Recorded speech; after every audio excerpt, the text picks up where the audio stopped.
female aged 14-year child having bilateral hip bursitis. These are the lateral views.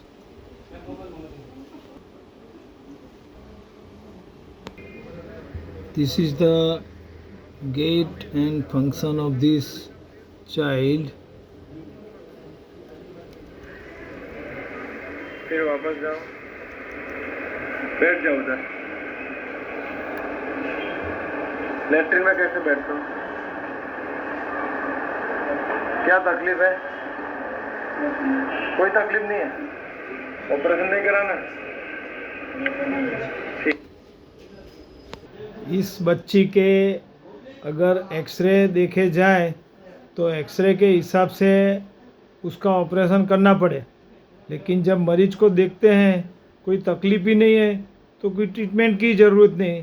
इसलिए आप बार बार कभी कभी अपने व्हाट्सएप भेज के ओपिनियन लेना चाहते हो, लेकिन वो एक गलत तरीका है। पेशेंट देखे बिना एक्सरे या लेबोरेटरी या कोई भी रिपोर्ट पर से अभिप्राय देना डॉक्टर से गलत आशा रखते हैं। इसीलिए मेहरबानी करके आप व्हाट्सएप पे कभी भी अभिप्राय न मांगे। अगर मांगना है तो वीडियो कंसल्टेशन करें और उसके ऊपर से आपको सही ओपिनियन मिल सकता है। मरीज को क्या तकलीफ है, ट्रीटमेंट मरीज ही करनी है।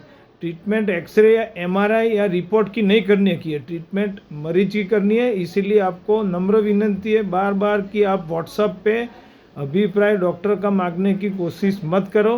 धन्यवाद। जय खेतेश्वर, जय हिंद।